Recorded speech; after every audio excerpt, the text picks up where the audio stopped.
Let's see if we can find this thing. Oh, what's up? You see it? No, not yet. I was just responding to the fact.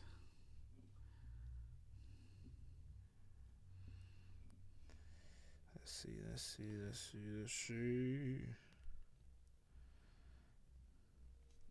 My man, IE dropped a little snippet of a new song on IG.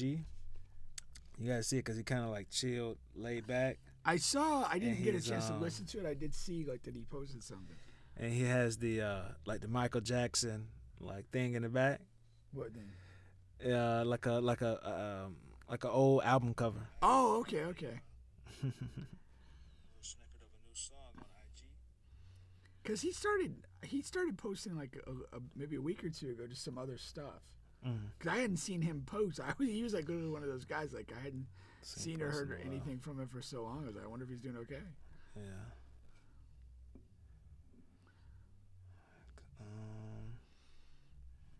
Michael Jackson.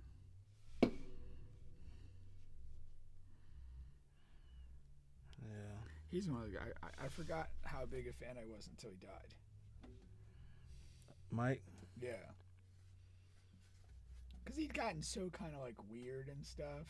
Yeah. And he wasn't necessarily making a lot of new music near the time of his death. It was more about fending off allegations of being a pedophile. Mm-hmm. And then it was just when he died and he started playing all of his songs, it's damn, that's a good one. Oh, I like that one too. It's a funny deal with when people pass away and you become familiar, reacquainted with all their work. Yeah. Because I swear, the day before he passed away, if you said, how many Michael Jackson songs do you like? I probably would have said 5 or 6. And then when you actually start hearing them again, you're kind of oh no, probably up to 20. Damn, that's it. You would have just said 5 at first. 5 or 6, just because I wasn't thinking about it. Yeah. It wasn't my thought. It's oh yeah, whatever. Yeah. And I was never a super big Michael Jackson fan. He wasn't my guy or anything. Yeah. So. You was you lived right through that era, man. I know. Well, just think about this. Every talent show from probably 6th grade through high school featured somebody moonwalking with a single glove. At least one person. It was automatic. You could not have a talent show without somebody doing that. Yeah. No, I can only imagine, man. I can only imagine. Yeah. Everybody is going to want to do that, especially at that time. Yeah, oh, for sure. Yeah. Then maybe, do you get anybody doing the background dancing? They're just come and do it, No, the Thriller stuff. Yeah. Nah, it was always more the Billie Jean vibe with the solo performer. Okay. Yeah. No, we weren't the fucking Fame school or anything where people had real talent.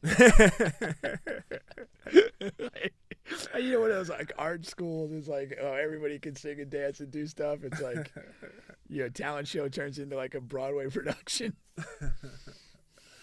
Oh man, I had a magical ride in middle school. A magical ride? Yeah, because out of nowhere we had this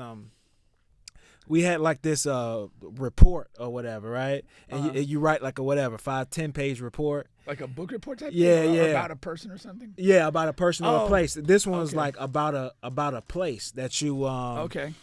A famous place in the world. Okay. Come on in. And yeah. And the thing that happened was, I write it, I present it in front of the class, right? Yeah. And that goes really good. Okay. And so then they put me in front of the whole school. Okay. Really? Yeah, put me in front of the whole school.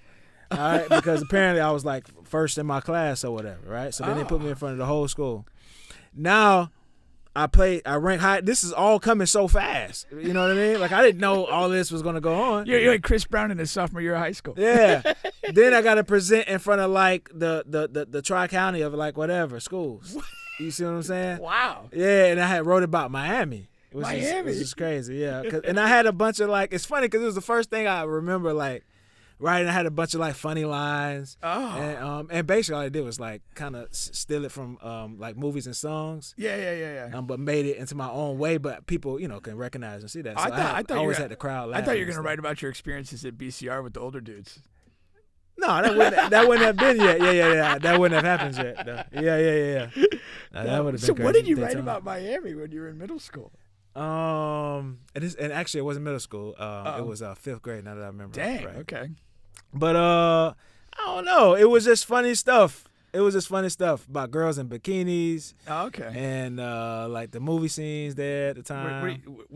Were you working off of like the Will Smith script? Will Smith stuff. Oh God. Will Smith stuff. That was like my opening line. Oh no. From the song or something. Oh no. Yeah, it had something to do with the song. Welcome to Miami. Oh, Yeah. Oh, now I was excited. Now I'm disappointed.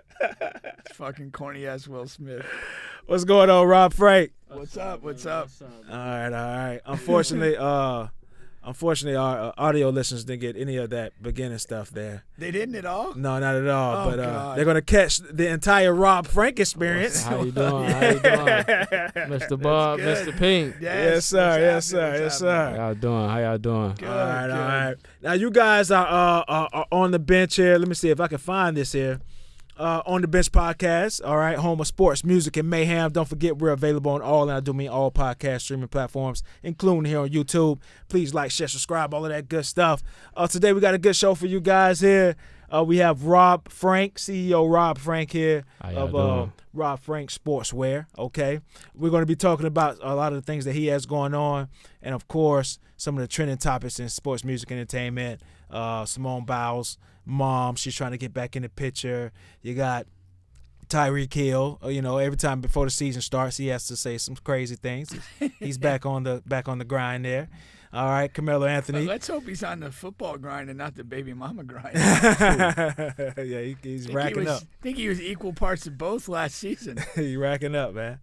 And he had his house burned down. Yeah. That was an eventful year. Yeah, it was, man. It was. Luckily, wasn't nobody in there. So when you're doing your Miami presentation in the 5th grade, did you think you were destined for greatness at that point? No. But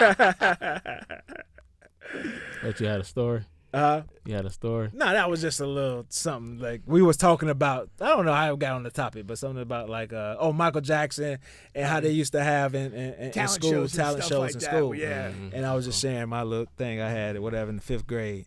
All right, wasn't a talent show, but I made it entertaining, made it do what it do. Most definitely. Yeah, man. Yeah. So let's get this thing started. What we'll do is we're gonna hit a couple trending topics here. And then we'll switch lanes and then get back to it. All right, most definitely. That's what we're gonna do today. So let's see what we're gonna start, man. I had a couple of things on my mind here. Okay, Bubba's thoughts. Let's get this out the way. And that's crazy. They still got the Okay, yeah. All right. It's not working on my stream deck. I didn't enter right, but that's all right. We still got it going. So. Pink, unfortunately, we got another cop shooting, right? And I guess we could do this thing every week because it's a lot of them. This is a cop shooting. No, a cop shooting another unarmed black person. No, right? Oh no, okay. Not a. Oh, I didn't know this guy was a cop. Yeah, he's a cop. He just shot a pregnant person. I thought he was shot the potential mother of his kid. That's what I was thinking. Oh no. So let me break down the story really quick here. So yeah, there was a black lady. She was pregnant, about 6 months pregnant. The story says. How the story goes is Takia. She's going in Walmart, okay, and she's in Walmart and she's stealing liquor. I guess from the Walmart liquor store or whatever. She's stealing liquor and some other stuff, and then she gets it back out to her car, and then. The police, before she can do anything, right, or drive off, the police confronts her in front of the car. Okay. All right, and she's not in the car yet. She's in the car. She's in the car. Okay. You know what I mean? And they move where they kind of box her in, and so she can't leave the space. Box her in. All right. And what she does is, they're talking to her, trying to get her out the car, things like that. They're not no guns are drawn, anything like that at that time. But what she does is she puts the car and she shifts the gears on the car. like she's gonna like run them over and go, but she doesn't do it, and that's when the cop pulls out his gun, shoots her one time in the chest, and she eventually dies from that. Now that cop at that time he got suspended and everything, but now he's being charged. That's why the news is back trending now, because today he has been charged with murder. All right. Okay, as he should. Right. Were these jackasses like in the line of the car? Like even if she did shift and drive? Like and they have actually, I guess from his thing or whatever, they have video of it, but he's like right in front of the car. So in front of the front. Like the hood. He's basically on the hood, Okay. and one person is so one of them is like on the hood talking to her like in clear vision, line of vision, and the other is on the side of the car. You know what I mean? Yeah. Trying to get, roll the window down and stuff like that and talk to her that way. All right. Now, my take on it is this. I understand that the cop should have lost his job and then eventually been charged and go to jail for the rest of his life. Like, right? That's whatever. Like, she wasn't causing a serious threat. She didn't have any weapons. There was ever any signs of any weapons, right? Right. This is just, whatever. My thing is, though, like, in this is not, I don't think this is the same situation or similar enough to the others where you say, this cop shot an unarmed black person. Yeah, that's what happened, and he should be whatever for it. But, you got to stop playing with these people, too. Yeah, you got to stop. You got to stop playing with these folks because, like you already wilding out, okay? You pregnant and you're going to these people's stores and you're stealing stuff, and your big pregnant ass can't run fast enough to get to your car before the police can get called and make their way to your car, which is a crazy time record. You know what I mean, in the first place. And if you're pregnant, like, why are you stealing liquor? Yeah, you should not be drinking. You shouldn't be drinking. Now, if your hustle is stealing liquor and then selling it on, that's not even worth the fucking hassle. Get a better hustle. Get a better hustle. For real, like that's a terrible one.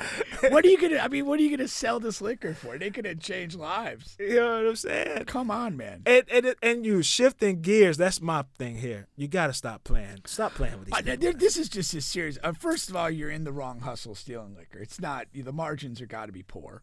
If you're not stealing this to sell, you're stealing this to drink. You don't deserve to be a parent because you're damaging the air. Now you've stolen liquor.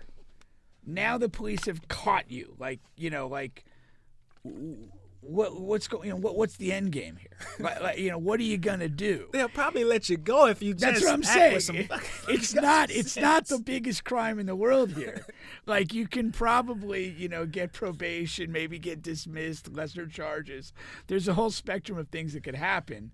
That you don't need this to be the hill you die on. Quite literally. Yeah. I mean, it's just not good decision making. But yeah, but again, the cop. He could have shot. Yeah. He could have shot the window next to her. You don't go for a chest shot. He could have scared her. Exactly. I mean, discharge the firearm right away. Is she still going to drive off then? Like, what's what? Yeah. Come on. What you think, Rob? There's a lot of political things going on in this world right now, man, especially in the United States, For sure. I feel like there should be better training, equipping these officers with more tools and get rid of the bad ones. When I say the bad ones, I feel like here's the tool you need. Common fucking sense. Common sense. Common sense. Stop with this training bullshit. I've had enough training. Like, come on. I say training because they don't weed out the bad ones. And when I say the bad ones, I'm talking about the ones that are right there. Exactly. Yeah. Exactly. Bald-headed beardo, man. He needs to go. They already have their own, their thing, their situations. Because it's just another form of a cop being too jittery. He's too jittery. He's too nervous. A cop shouldn't be be nervous at all in any situation. All she did was shift gears, and all of a sudden Wild West, because she shift gears. Yeah, she's stopped. She's in a parking lot. She's not going to go 0 to 60 in half a second. You can react and move out of the way if that's what it takes you to do to save your life. Again, you have the plate. You know who this person is. Exactly. You can roll up and arrest them on another occasion. I mean, that goes to that whole, like the whole thing of of like, are police chases worth a damn? Does the benefit of a police car chase outweigh the harm to the community of having 1, 2, 3 vehicles moving through the streets at exceptionally high speed? There's an argument to say no. Yeah. Like we can get this person another time. Yeah. We have the technology to do it. I'm sure OJ would have loved to hear that. Exactly. Yeah. Did you see the thing? The Olympics are going to be in LA in 2028, and they were saying that they should do a Bronco chase with the torch. Oh, like as an opening ceremony type of thing? Oh, either that or like they always sort of have a ceremonial like bringing the torch to the games. Wherever, yeah. So yeah, that would be awesome. Amazing. I just heard the news like a day ago that they was doing it in in LA. Yeah. That's amazing. That would be awesome. Do they have to build something, or is something already? They'll build around it. LA has so many facilities. They'll probably be fine, but they'll probably do some smaller stuff. I mean, you've got great facilities in that area to do a multitude of things. Whether it's Staples Center or the Coliseum or any of those things, you could definitely do that. And like the Rams facility is amazing too. Yeah. So for most of the stuff, you may want to upgrade certain venues for maybe beach volleyball or things like that. But I mean, that's very important. That's why those don't underestimate beach volleyball. I'm waiting for the play naked phase. But yeah, that's why those cities are chosen, because they're already kind of built for these types of things. Yeah. So most definitely, they're gonna have to clean up around it though. Do a lot of cleanup around. Yeah. Just like they did the Atlanta one when they came to Atlanta. Oh yeah. I heard about that. I remember they did big cleanup. Yeah, big cleanup on all fronts. On all fronts. Big cleanup. Well, speaking of Olympics, that'll go to the next trending topic I wanted to talk about there, which was Simone Biles. So, reason why she's been trending a lot lately is because of her mom, right? Her mom came out, and from what I saw, it was like a podcast type interview. Whether she said something somewhere else, I don't know. But basically, she was just saying how she wanted to ask Simone for forgiveness, and she wanted to reunite. She really wanted to be invited to the Olympics. She wanted tickets and get invited to to see her performance and this past Olympics. And basically the backstory is, I guess her biological parents were on drugs during her small adolescence there, and which led to Simone going to a different family, right? And I guess out of whatever in the podcast and in the interview, she's saying how she was sort of embarrassed and sort of that's why it took so much time to reach back out to Simone again. You guys got any takes on this story here? A couple thoughts. I don't know. I mean, did it sound from the podcast like they have connected in any way, and they're trying to work on any sort of relationship, or was she kind of like completely not connected? Like she reached out and they had a small encounter, but Simone is not there yet. That's cool. That's cool. That's because I mean, like, if you want to go to the Olympics or whatever, like if you haven't already done the work of some sort of rehabilitation of the relationship, like the last thing you need to be around my competitive, event is you. You're a distraction. Straight up, you're not helping me lock in and do what I need to do in my craft. The adoption thing is tough.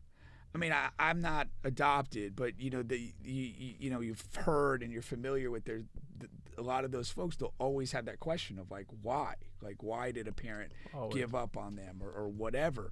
And if for some of those people, and I'm not walking in those shoes, that's a question that they may have to answer at some point in their life to have, some peace of mind.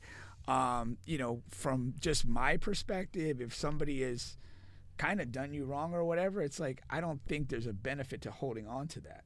I think there's a benefit to moving forward. And I don't just say that in the case of like parental abandonment essentially, but just any relationship that doesn't serve you.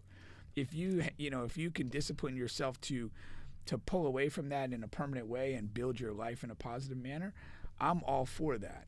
If this, person is gonna kind of just bring drama or whatever, anything unnecessary, you've built a great life for yourself. You're the best at what you do in the world. You're married. I don't know if they have kids or anything like that, but like you've built a great life for yourself. You've had great success. Like you don't need to look back, if you don't want to.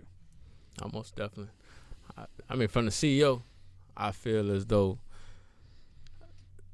family affairs shouldn't go public either way it go, especially with a subject that touchy.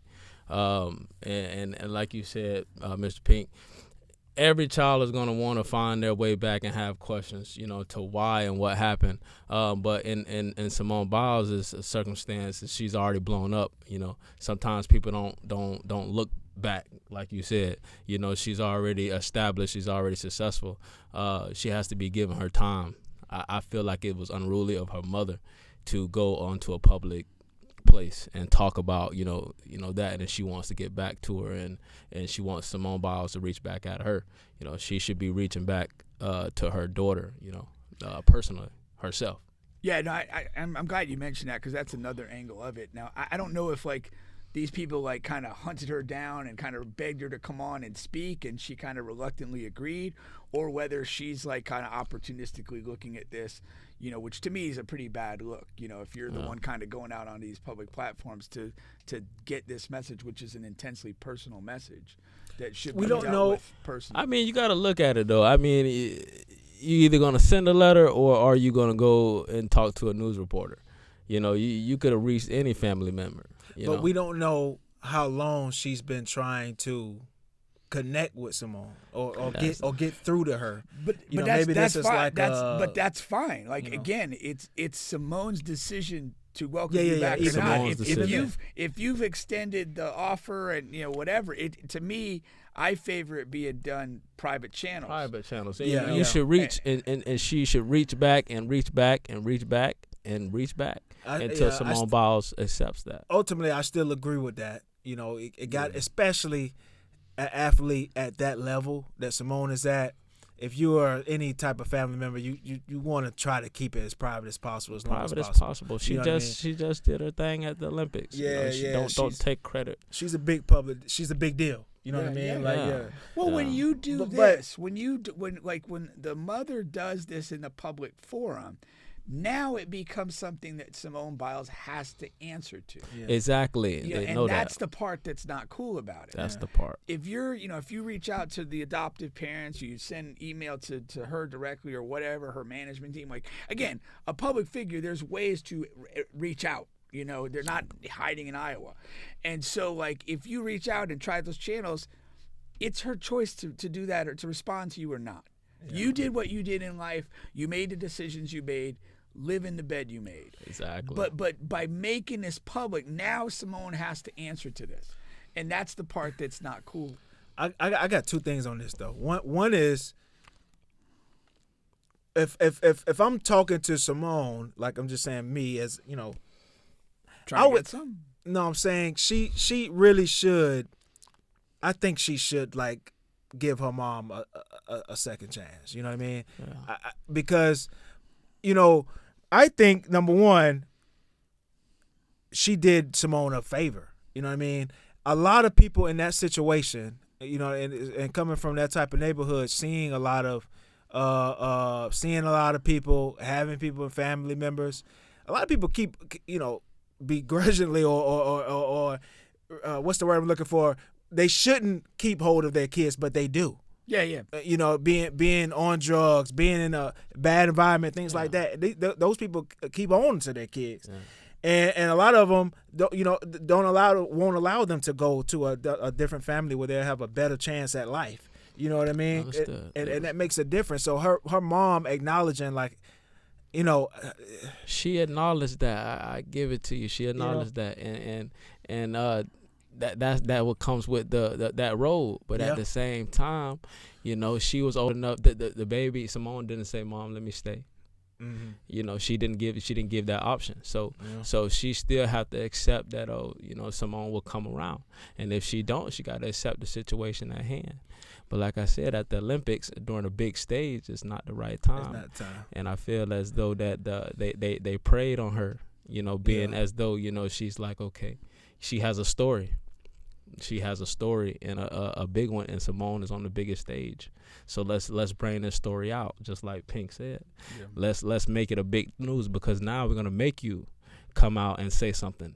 Yeah, we're gonna make you, and if you don't, well, we're gonna see what happens. And that's like the thing about this is that, you know, now Simone has to respond to this in some way, and then she's gonna be judged for her response.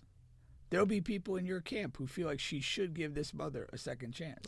There'll be other people in another camp saying, well, you know, don't give it a time of day. But at the end of the day, it's her choice. Mm-hmm. The mother made the decision she made. She has to live with whatever that consequence is. And it's Simone's decision to, you know, make peace, ignore her, whatever, you know, they want to do, because that's the position you put yourself in. And by putting this publicly, now she has to be judged for how she responds. Exactly. No, facts. Now, my last thing is the way to do it is how LeBron James' dad did it. Because, you know, what did he do? I don't know. Right. So, of course, LeBron James pretty much was raised a single parent household. His dad was never there. Mm-hmm. And by, you know, whatever, a few years into the league, LeBron is this huge deal. And, you know, LeBron's dad was reaching out to him with zero response. So what he does is try to get back with the mom. And did for a while. Did he? Yeah. He circled back? That's how you do it, man. He circled back. Wow. You know, the mom got to find out who that adopted family is. And he followed Delonte West. Shout out to Dad. No, but don't get me wrong though. He sandwiched Delonte.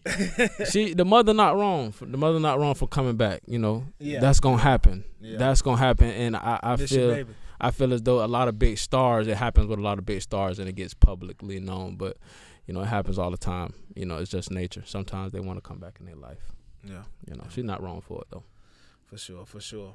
All right, now, once again, you guys are on the bench podcast with Bubba and Pink, home of sports, music, and mayhem. We're available on all podcast streaming platforms, including here on YouTube. Please like, share, subscribe, all of that good stuff. We have CEO Rob Frank in the building today. Okay. Now, Rob, explain your company and your mission and what you have going on here. Oh, yeah. First and furthermost, my name is Robert Frank. I'm the CEO and founder of Rob Frank Sports. We was founded in 2018, November. We are a female and male sportswear manufacturer and distributor with the emphasis on running. We have an array of different variety of females' leggings, tights, sports bras, and sports shirts, as well as a different array of men's sports tights and sports like muscle shirts and sports pants. Yeah, man.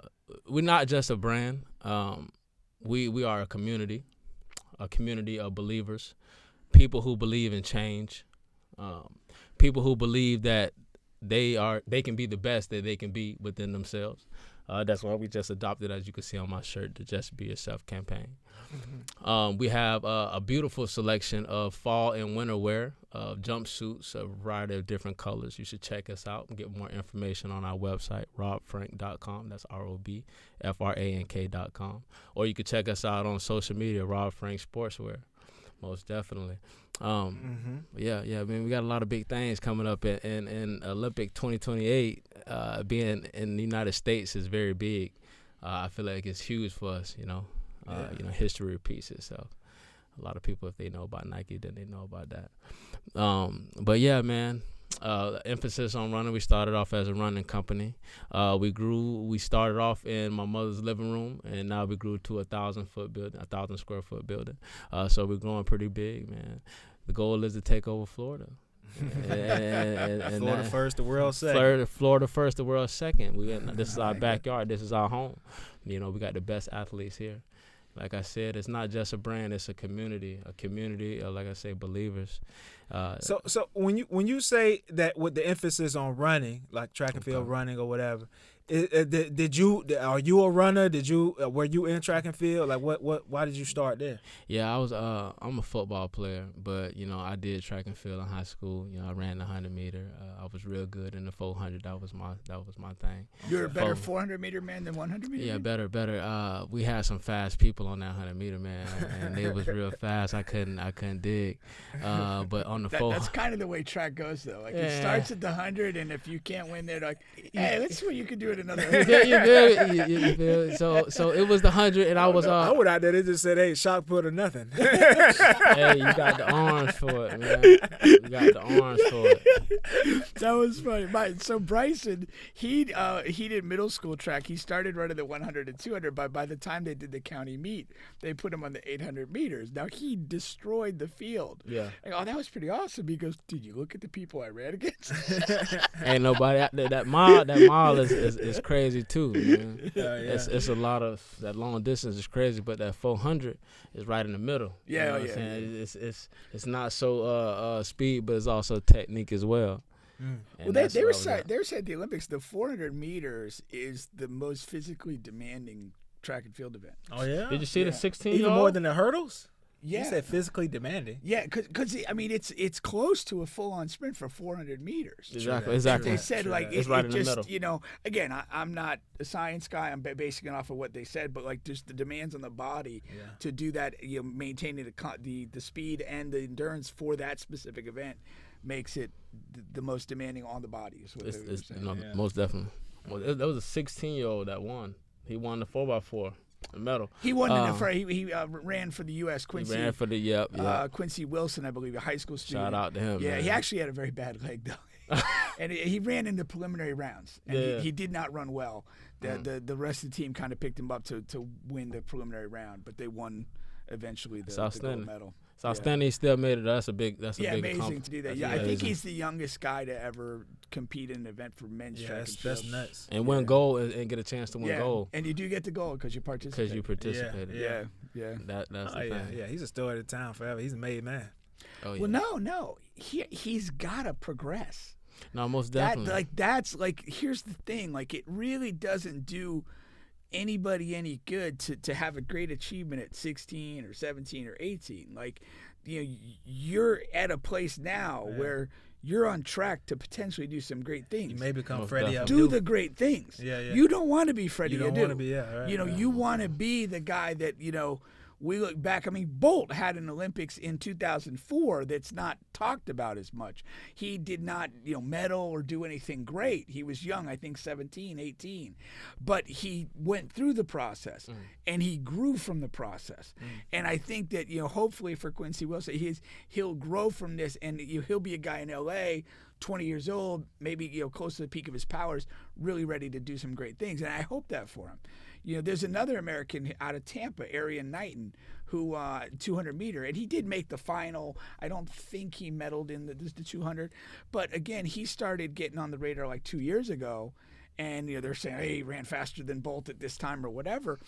You made the Olympics, you made the final in your event. That's a great accomplishment, but if you want to be that guy, like, it's got to be better. Right. Most definitely. He got some years. Hopefully, he can live up to the hype. Yeah. Hopefully. He's been doing it since I think 8, 9 years old. He ran like a 42 or 44 in the 400. Okay. I think my fastest was like a 48. He got me by some seconds. Yeah.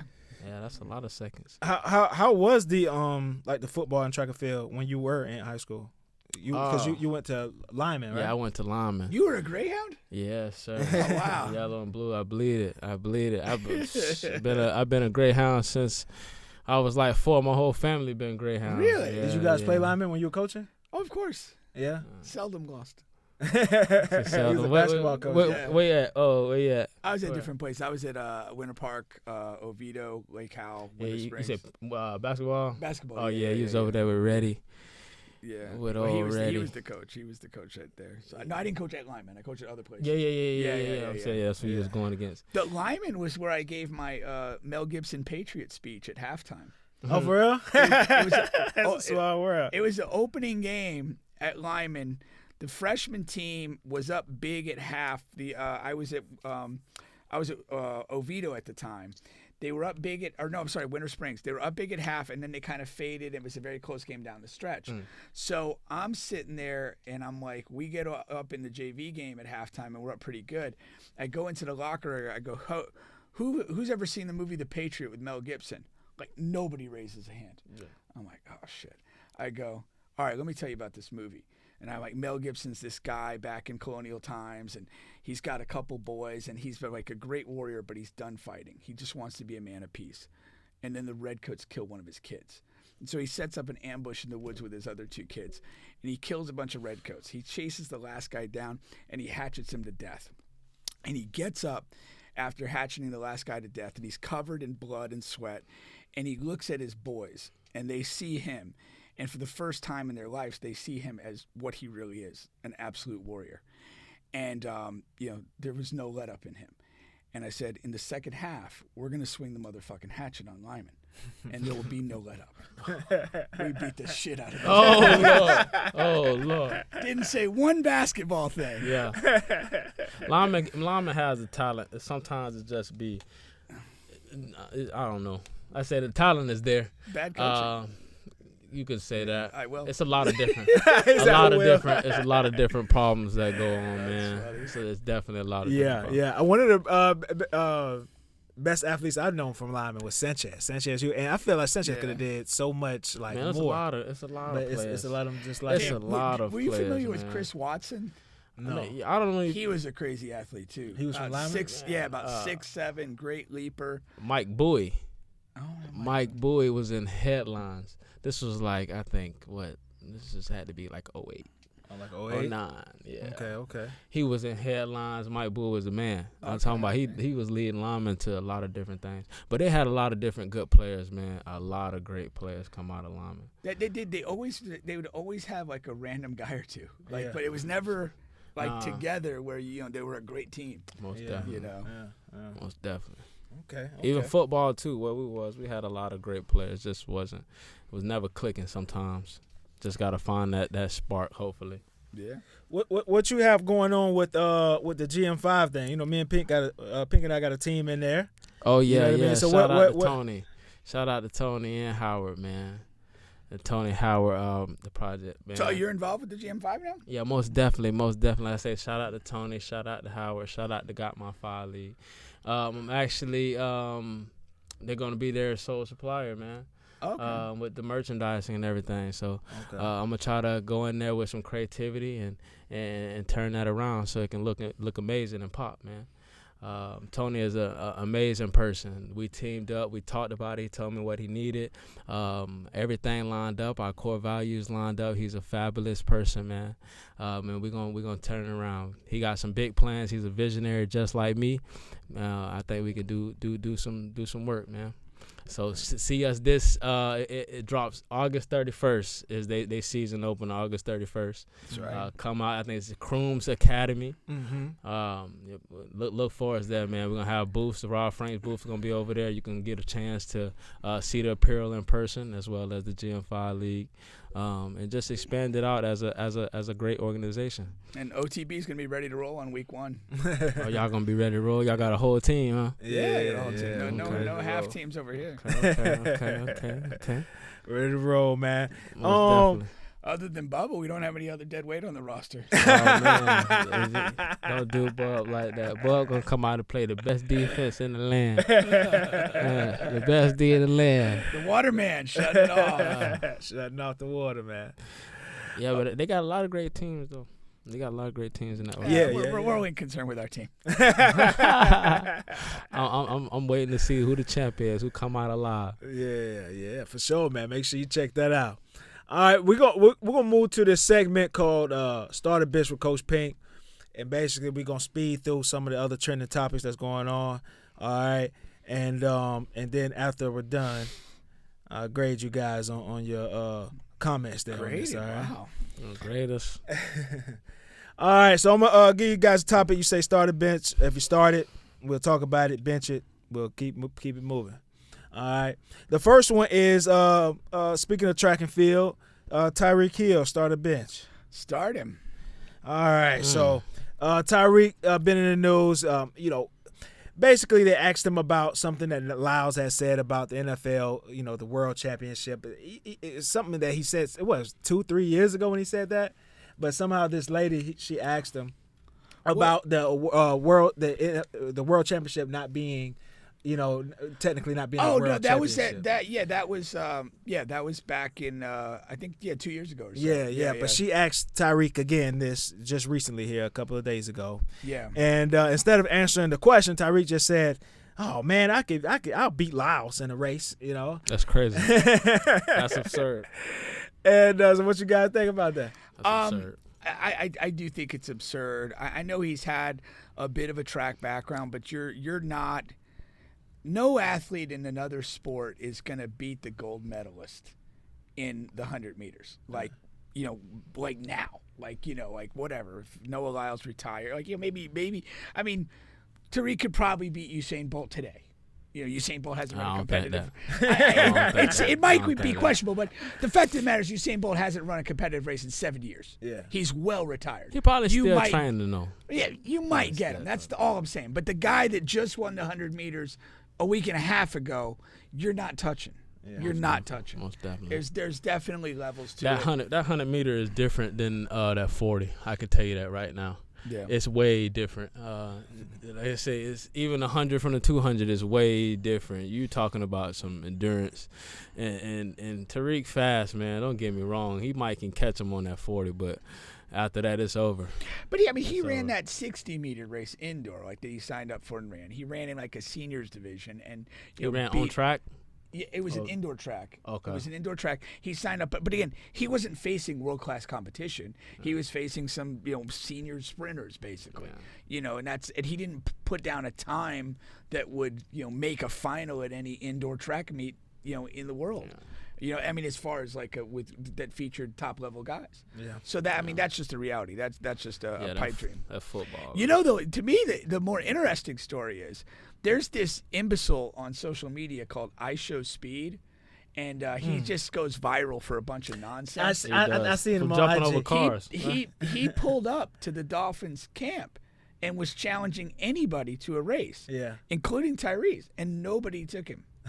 Nobody wanted to do it. One guy kind of started to run with him and then kind of like faked it. Yeah. And it was like, I hate I Show Speed. To me, he's a complete idiot. I'd love for somebody to beat his ass.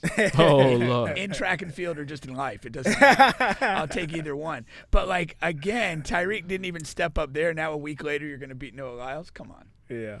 It's possible, but it's kind of unlikely. It's not possible. He said it's not. Hey, like I said, that 40 burst, he might have him. Maybe he could get 2-day COVID Noah Lyles and beat him. Oh. Some would say arguably Noah Lyles didn't even win.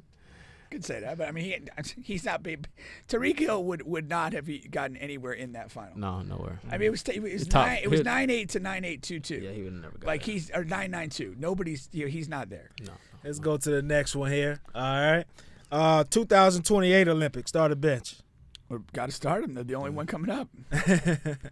So apparently breakdancing will not be included in the 2028 Olympics. You guys excited or sad? Yeah, I'm excited. Until they showed this weird Australian lady, I didn't know that it was part of the Olympics. Yeah. Right now? Yeah. You didn't know? No. The day that she performed and it went viral, I didn't know that was part of the Olympics. Same here. I got caught watching it. I was watching it one day, and I was seeing them do that. Now I heard some other competitors were actually pretty good. Yeah. That this lady was just kind of like an outlier, but I don't know. How do they judge that? That's what I don't know. I'm for. There's some long-standing Olympic sports that are judged. Gymnastics being one of them. Diving. On the winter side, you got figure skating. I'm just not for putting a lot of things in that are kind of just subjectively judged. Or I don't objectively judge. I don't like that. They're not. It's just hard to equate. And I don't know that breakdancing is something that needs to be in the Olympics. It's kind of a separate thing, so I'm not going to miss it. Maybe during the 90s and the 80s when it was very cultural. It's pretty sure it's still cultural out there. But I was watching ping pong, and ping pong was. Intense. It was. I think it was China. They was going up against somebody. It was no. It may be a next sport for Rob Frank to indulge in. I didn't see it, but I figure it could get intense, It's especially very, on that very. level. Yeah. I don't deserve on that level. But any house parties, you know what I mean? I'm the ping pong guy. All right. You're actually good at that. I have to see about really? that. Yeah. I have to see that. It's He all might. about He might. hand-eye coordination. You know what I mean? I'll challenge you at my daughter's apartment complex. Oh man. So it's not about the squat. Yeah, a little bit. Once you know what I mean, to get you a good base and a good swing. Okay. Now, going along here, chicken wing lady, start a bench. Oh my gosh, we could start that. Yeah, that was. I didn't know this happened until today. Yeah. So basically, an Illinois school cafeteria worker is facing legal consequences for stealing chicken wings worth $1.5 million. Okay, this was during the COVID era, and she served as the food service director for Harvard School District. She pleaded guilty, received a 9-year prison sentence. Okay. So what was the mechanics of stealing these wings? Like what She was said she they doing said with she them? took advantage of the system by placing unauthorized orders for chicken wings intended for student meals. It was Okay. supposed to be like thighs. And what did she do with the wings then? I hope she donated them.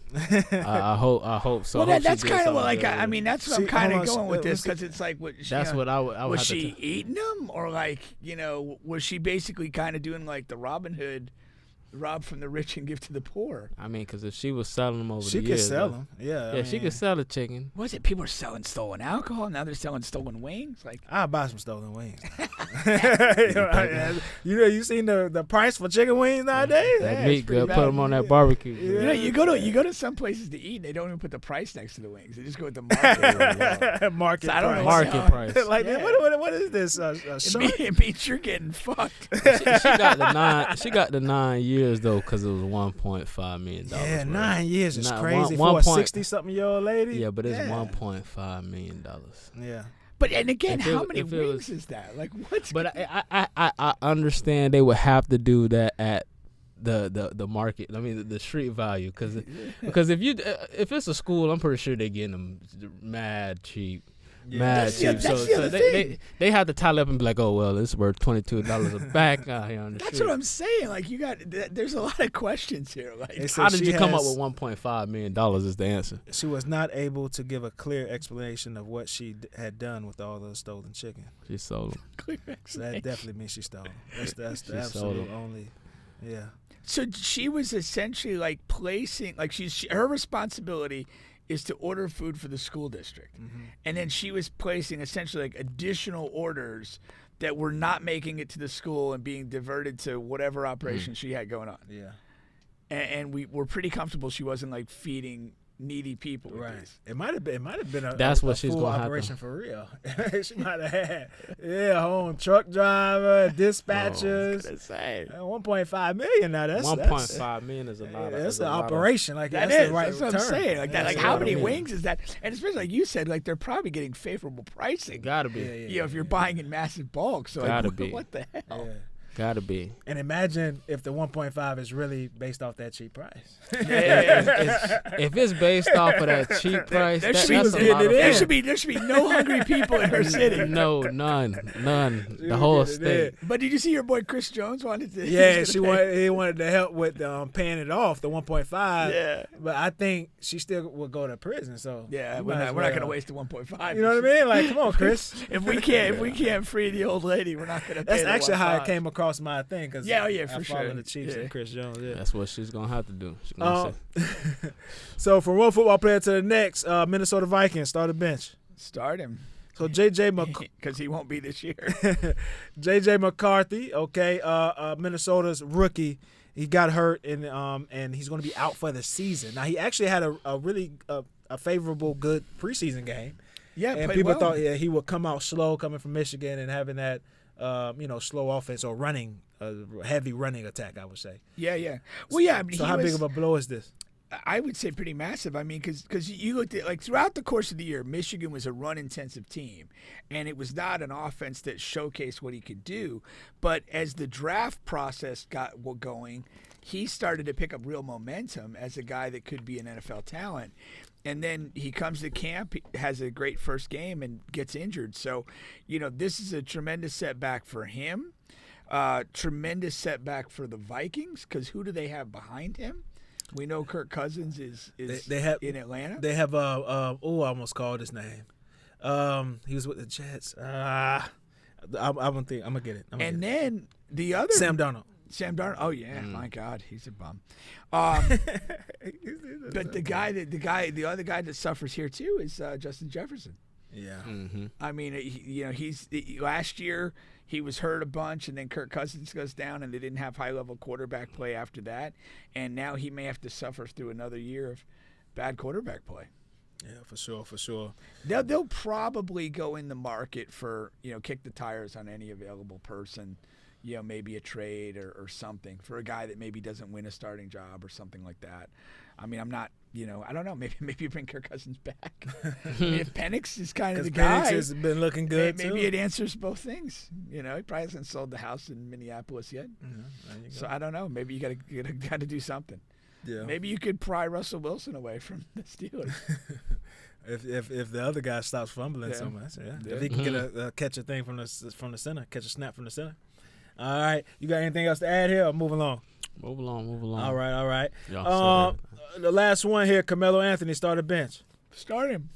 All right, so Carmelo basically said that he would rather have a gold medal than an NBA championship. It means more. I can see the logic. I can see the logic. I do think, he's a bit of prisoner of the moment. Like, he just saw that. But here's what I'll say about a fully invested Team USA. It is, for those guys, like fantasy basketball. Like, you literally get to play with the other best players in the world on a team together and hang out together for a month. Like, that experience cannot be underestimated for those guys. I mean, again, some are on great teams, some are on, mediocre or bad teams. But when you, like, literally get, whether it was the like LeBron and those guys and Wade being around Kobe in that moment, or whether it's the guys on this team being around that, LeBron and KD and Steph, it's a tremendous basketball experience. I mean, in some ways, it's kind of like all the game could be. And that's different than whatever your individual team situation is. And so, again, he's a guy that never won an NBA title, and he's a guy that just was at every game of the Olympics on a gold medal run as a fan, and he's done that before. So I see where he's coming from. But again, to me, being honest, if he had somehow won an NBA title and you asked him this same question within 2 days of closing a championship, he'd probably flip his answer. Most definitely. Yeah, that's my thing. Because you never even been to an NBA title, so you don't know what that's about. You have no idea of that experience, so it's just a wild thing to say. And he's just saying it. And essentially, if you sign up for Team USA, more than likely you're gonna get the gold. More than likely. So I don't know. And again, it's a fully invested Team USA. It's not a oddball roster or whatever. No, most definitely. It's the best of the best guys being together. That's what makes it an extraordinary experience. It's the NBA too.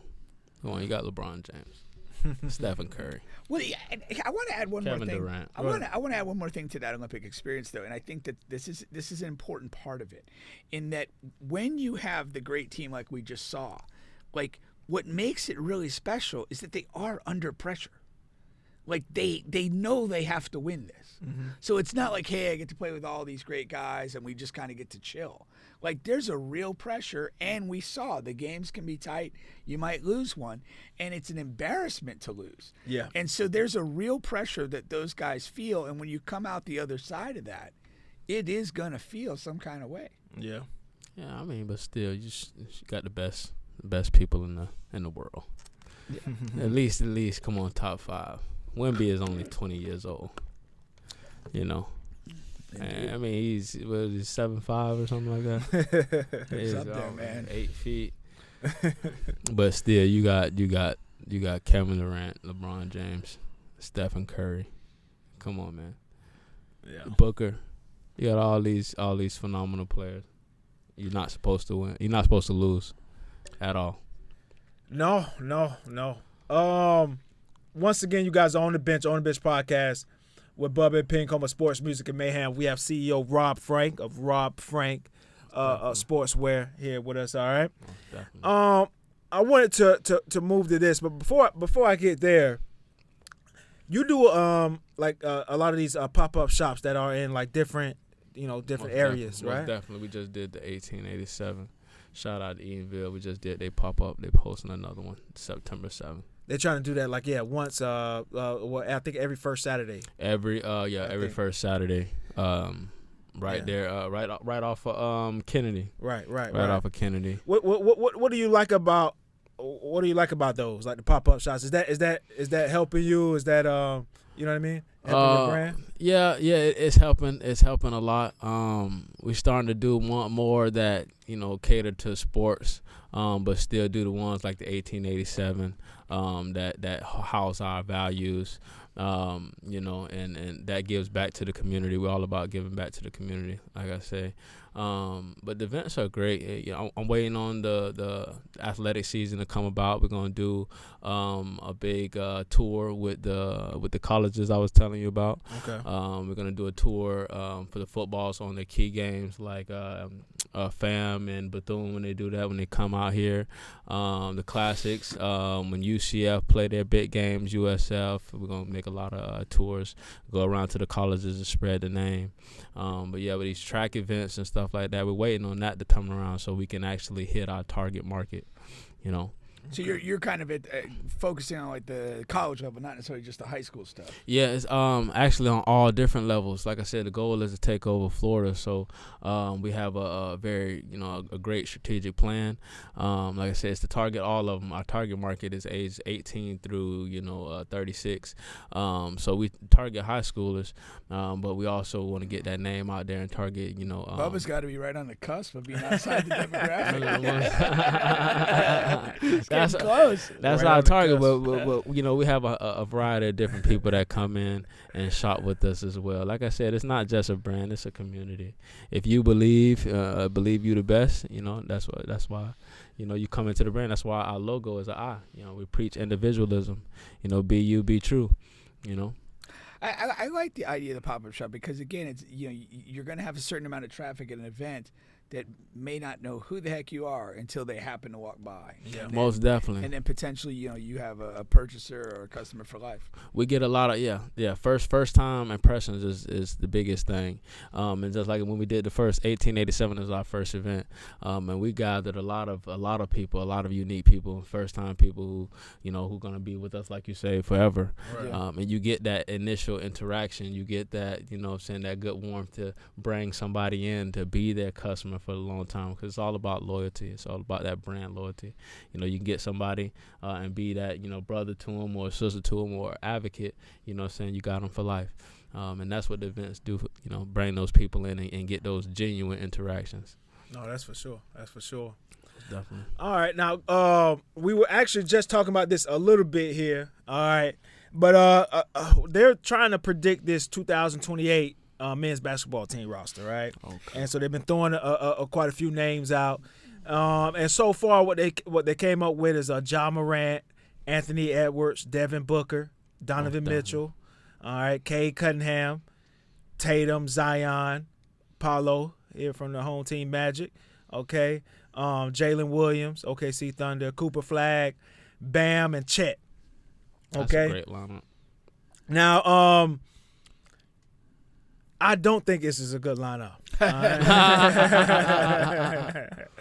What you see? I think first of all, this 2024 Olympic gold, I think this is going to be the last gold we win for a little while. Really? Yeah, I think it's going to be the last gold we win for a little while. We got some young people. Unless Cooper Flag can become like the next real deal phenom, which he does have that opportunity to become that.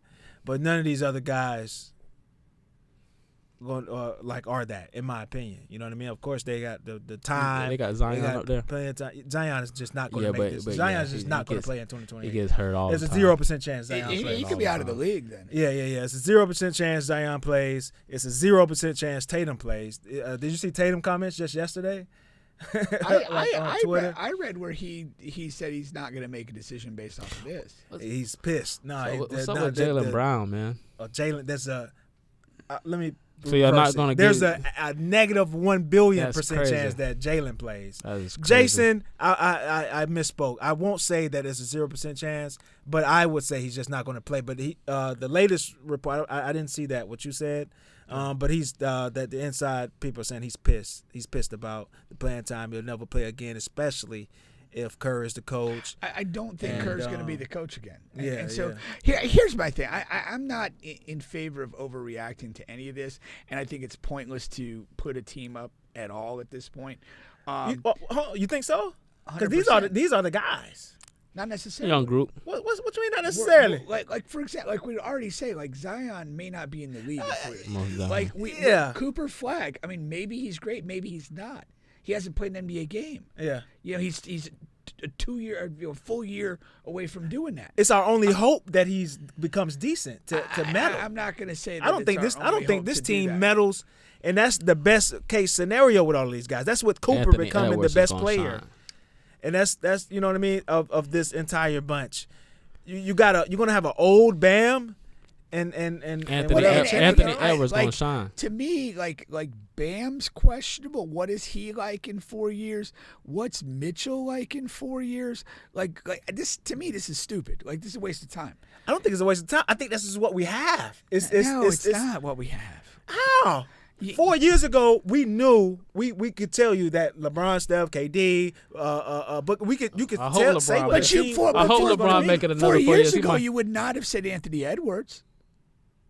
That would have been an automatic. Yeah. And who would have thought Anthony Davis would have been healthy? I would say Anthony Davis is not Zion. And Embiid was not committed. Because he had options to go elsewhere. Yeah, it was between. So that's why I'm saying, like, there's so many things that could happen. And then not another like. Here's the other thing you got to factor in with this. Like, I'm not ruling Jaylen Brown or Tatum out. I'm ruling Jaylen Brown out. He's ruling Jaylen Brown. Jaylen Brown's not. I know. That's crazy, but that's the crazy. That's the crazy part. It is. I'm not ruling it out. There's no better. Why would you say something that you don't need to say? Because he didn't. Because they will have a different coach at the next Olympic cycle. I mean, if they want to, they can have the goddamn Celtics coach if everybody's still rolling with the Celtics and just make it an all Celtics thing. There's so many options that you can do. And to me, the biggest thing, okay, we know like the talent pool, you got to have a certain threshold of talent to be in the mix for this. But who they choose as coach, and then also who commits to do this. Now, if you get like a Celtics-friendly coach, if you get somebody that's close to Brown and Tatum and says, hey, you're our guys, we're building this Olympic team around you, you could sell that to somebody. It's not impossible. Yeah. So I'm not going to make decisions a week after the Olympics that just passed and say, here's what's going down in 4 years. And again, that might be what you need to do. Like, here's the thing. If I'm Grant Hill, if he's still running this operation as team manager, I approach the job with ruthlessness. Whatever I have to do to get my best team to LA.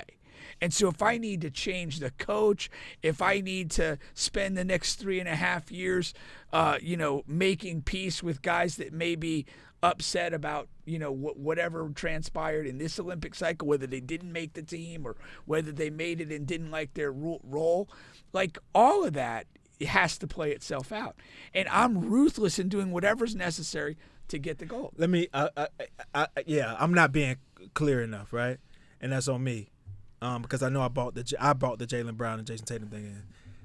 My statement is, whatever the best case scenario is of the group of players, throw Jaylen Brown in there, throw Tatum in there, throw Zion in there, throw whoever you want to throw in there from the eligible people that are going to be available and able to play. They're not going to be a good team. They're not going to win You the think gold. Steph Curry's gonna hang it up or something? He won't play again. Steph, KD, Bron They are won't- not they going to won't- play. they Well, won't be Bron around. They won't. They won't. They won't. I hope he stay around. Those three guys will not be part of the next cycle. Yeah. They won't be. They won't be there in 2028. And I don't think these guys are going to have what it takes. Anthony is definitely. I think the team that you sent me, I think that team is way better than this team. The team, team he sent? what was the year? Was it 2000 and It's 2021 is when they played the games. 2000 and yeah, but it was essentially a 2020 team. Yeah, it's a But they 2020 played in last Olympic 2021, cycle. and so it was like It was KD, Tatum, Bam, Draymond Green, Drew Holiday, Booker, Damian Lillard, Dame Lillard, Dollar. Jeremy Grant. Jeremy Grant. Yeah, That was the team. essentially the team. Like Yeah. I think that team is like light years better than this team, for several reasons. Like they have guys who are the best at what they do in a absolute prime. Like Draymond Green is absolute prime, is one of the best all time defenders we've ever seen. You know what I mean? Like Damian Lillard, you can say, okay, John Moran or Anthony Edwards, they probably at a top talent level, they probably even out or whatever. I'm not saying one is better than the other. Have fun with that debate or whatever. But you also then you have ultimate glue guys and Jeremy Grant. I just think the team makes so much sense. Mm-hmm. How the team was put together, and you still had the young talent of Jason Tatum versus whatever, like Cooper Flagg or Paulo is going to bring. You know what I mean? So I just like that's just as a. I would love to see that. I just literally don't look at it the same way at all, because again, Drew Holiday in 2020 Drew Holiday. in his absolute prime, he was locking shit up. but it's not like but I mean, here's the thing: we look at our roster and the problems and questions that we have, like every other country has the same. Like Australia, for example. Like all their notable guys are fucking like aging out and probably won't be there in 2024. Not Ben Simmons. They already showed signs of like decay in this particular games. The French, like, are we expecting another good Fournier in another 4 years? Like they're going to have to figure some things out. We know they have Wemby, but they where are their next batch of young players? Now two guys got drafted in the top 2 spots in the draft, and maybe those guys are really good in 4 years and worthy of their selections. Maybe they're not. Every team's gonna have questions. Were they on this team? No, they did not play in the Olympics on the French team. They weren't ready. I mean, my buddy went like 0 for 12 in a summer league game. Ooh. That's just one of them. Yeah, the other one looked pretty good in some. He looked solid in flashes, you know what I mean? but especially again, on the defensive side. But again, this is a different animal. The Olympics, for getting minutes, first team minutes is different. Yeah. I was just. I mean, if you're surprised not to see him at all. If you're forward, like LeBron, all those guys, like if you're forward thinking in the French organization, like it might have been worthwhile to have the Reisacker guy, as our 10th, 11th, 12th Frenchman. That's what I'm saying. So he goes through the experience, and it's not new. How old were LeBron and those guys? When? That first year, that first time they were apart. The first time was really 04. So LeBron came into the league in what, 03, right? So he was 19 maybe? So they had 1 year of NBA. Probably, yeah. Okay. Yeah. So these but that's guys don't LeBron. have. Like that was LeBron. That's not, I know. I just. I mean, nobody was but dragging. but it was. Nobody was dragging Kobe out. In all 96. of them was there. LeBron was there. D Wade was on that team. Yeah. So they all was essentially they came in the same draft class. Yeah. I know. It was a younger team, and they took their lumps. Yeah. I mean, they also had like Tim Duncan and some guys like that too. I mean, some older guys, Iverson. Yeah. It just didn't work. I mean, again, the margin is small enough that we could lose Olympic Games in 28, but I don't know exactly what our roster is going to look like. And I'm not going to pretend that I know. And there's just so many variables to it, including like health, like that summer. I mean, who guarantees that any individual guy? Again, look at the health record of 7+ foot people. Mm-hmm. There's no guarantee Wemby's healthy in 4 years. I hope he is. He's great for the game, but like he could have a Yao Ming career, a big Yao Ming career. Yeah. I can see him though doing great though next couple of years. Still do fabulous. No, he's an amazing player, but I mean, it's but to me, every team is going to have roster questions and functionality questions as we go down that road. Except this year. I mean, this year we're done. Like I'm saying for the next Olympics. Yeah. Like I'm saying, but this year we ain't have no dog. We ain't have no faults. It wasn't supposed to be no faults this year. No, I'm just saying, like when whatever you finish the games and it's like we're worried because we're losing this guy and that guy and the other guy, and again the other teams are going to have the same issues. Jokic could, but is he still going to be gung ho to play in 4 years? And what is that going to look like? Yeah. And some of I don't really know like the background of some of those other dudes. What's his name announced his retirement yesterday or something for France. Batum. Yeah, Batum. And he's been a long-time glue guy for that team. Yeah, he's been good. He's been good for them. So he's a really good role player anyway. Yeah, for sure. I love Batum. All right. We'll move it along here. Once again, you guys are on the bench podcast with Bubba and Pink. Ebony says, "Sorry, I'm late." Yeah, it's the first time you're late. That's not an exciting thing to hear. Sorry, I'm late from a woman. I was gonna say there's some other context to that.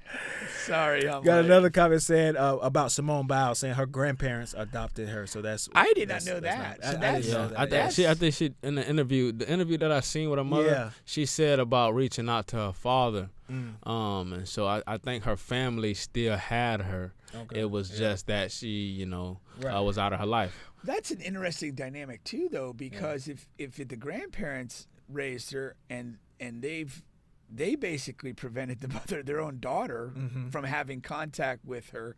That's different. I assumed incorrectly that she was adopted by people that were not family. I mean, I don't think she was. I don't think that might have been the case. I don't think that would have been the case. I don't think that would have been the case. Like we're holding. We holding her away. We just didn't tell her until probably she was asking questions, and they probably was telling her, well, you need to focus. That's unfortunate. That happens a lot. It happens a lot. It happens a lot. What I'm saying, a holding away, because she probably was around her. And that's definitely a possibility. I understand what you're saying. And that could be the case. Like it's not like we know for sure. Yeah, no, that is. We just know a lot of situations to where like the grandparents are basically the parents, especially if they take them when they're for babies. Sure. Exactly. For sure. And it's just like you said, like Rob said, maybe they just don't tell her. That's just your mom until later on. Or whatever the case may be. And then the mom could still be in the area, but she's out of contact. She don't know. Yeah, no, I understand what you're saying, but okay, so but when you say it's the grandparents, okay, so there's not only is Simone saying I don't want any deal with you right now. Yeah, the grandparents are also on the same page. Yeah, exactly. Otherwise it would have been facilitated in some way. Yeah, that's why I feel like it's wrong for the mother to come publicly. Yeah, when you have that capability, for sure. I can touch you. Yeah. So for you to come on national television, I feel like it was very predatory from the reporter and from the mother. Oh yeah, because if her parents served as the parents, you're going public. It's even family. It's more family. Bizarre. It's bizarre. It's bizarre. You using. But it I didn't for endorse the move anyway. Yeah, I know. From the for beginning. sure. But either way. But most definitely. All right, but that was just the comments there. Lastly, we gonna close out in NFL. Rob, do you want to stick around or what you want to do? I know you brought some shirts here. Oh yeah, I brought some shirts from Mr. Pink, man. Oh, it's a pink shirt and a gray shirt. Oh, most definitely. I appreciate that. Thank you so much. Most definitely. I will wear it with pride. Most definitely. So you said about to talk about some football. I can stay for a little bit. Stick around, man. Do your thing, man. We're sticking around. Always welcome to hang. Off the Bench podcast. Y'all tune in, man. Special guest, Mr. CEO. That's right. I was just going to shuffle through some NFL topics here. Pete and I, we have this fantasy football league coming back up. You ever do fantasy football? You so busy, you don't have the time. Man, what? I got to catch back up into the NFL, man. I've been sticking on that college. I love college football, man. Yeah, college football is spinning college the corner, basketball man. is amazing, man. It's nothing like it, man. Yeah. But I do got to get back and watching those Sunday night footballs, man. Sunday footballs, man. Yeah, that's coming around, man. But we're in a couple fantasy football leagues. Pink, you've been keeping an eye on some players that you want to grab. I was telling you, I haven't seen any live preseason football. Yeah. See a couple highlights, but I just have not been. I've been focused on the Olympics and haven't really paid that much attention. So I'm gonna have to lock in here. I feel like I'm so late too. So explain it to me though. Explain me how. I never did fantasy football. Even when I was playing football, I never did fantasy football. Like you said, I've always been busy. I've been busy with that. It's basically you just draft. You draft your players. Yeah, draft your players, and then they score. Whoever scores the most points wins. That's basically it. So I heard you can play with yards, though. You can play by yards. So you basically get rewarded for the statistical accomplishments of your players. So it could be a combination of like their passing yards and touchdowns, or receiving yards, whatever. Or defensively, you can be rewarded for like defensive sacks and turnovers, and even like if I think in some of the leagues, if the defense that you have holds the other team to like a low score, you get additional points for that. Okay, you get a solid defense, so you got to pick one defense. You want to get a solid defense. Yeah, you'll get like, for example, like the Steelers defense. Defense. You get whatever, if you're playing them, whatever they accomplish that week. But the offense, you get to choose the players. Offense more individual based. Tight ends, receivers, running backs. Okay. You get a kicker too. For points from that spot. And so it's fascinating. It's fun to draft the team. My favorite part of fantasy football is the draft, preferably if you get all the guys together at one time and you're kind of just talking shit and having fun. Drafting the players. The week-to-week stuff can become a little tough. Yeah. I mean, to keep up with. If you're busy and moving around and got a lot of things going on, man, sometimes you forget, like, my quarterback's on a bye week or something. So you don't end up getting anything out of that player. But back in the day, they was talking about doing some fantasy football. We was talking about it, and they was like, man, you don't draft no quarterback until like the 9th round. So you're supposed to draft all your people that's gonna get you some points first, huh? Not me. I'm quarterback first. You're quarterback first round. Yeah.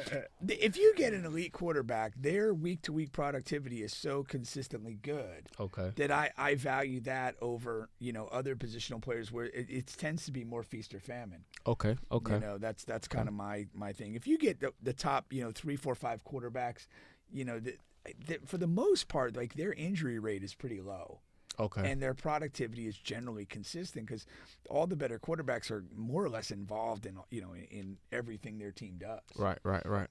That's my theory on it. So, but you get yourself in these really stupid situations. Like you got a fantasy thing and you're watching a Monday Night Football game, and like whatever the other team's tight end can't get more than 40 yards or you're going to lose. And so you're watching the whole fucking game into garbage time, hoping this guy doesn't get like some late catch for 12 yards and beat you. It's just like, at some point you got to look and go, what the hell am I doing? Like what's going on? Or you in the reverse situation. You're like, all this fucker needs is 40 yards. They can't get it. Stuck on 20.